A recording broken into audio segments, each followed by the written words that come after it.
কবর প্রতিদিন ডাক দিয়ে বলে আনা বাইতুদ দুধ। প্রত্যেকের কবর প্রত্যেককে ডেকে বলে, ও আল্লাহর বান্দা, জানো আমি পোকামাকড়ের ঘর, পোকামাকড়ের ঘর।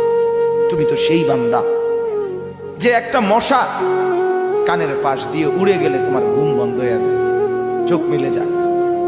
একটা মশার গুনগুন আওয়াজ সহ্য করতে পারো না।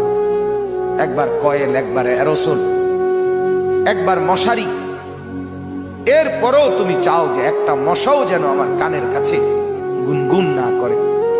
তো 5 ঘন্টার ঘুমের জন্য, 6 ঘন্টার ঘুমের জন্য বান্দা এই যত্ন নিলা, অনন্তকাল কিংবা বছরের পর বছর কবরের যে ঘুম দিবা, পড়ে থাকবা সেই ঘরে, পোকা মাকড়ের ঘর, সেই ঘরে তুমি ঘুমাইবা কেমনে?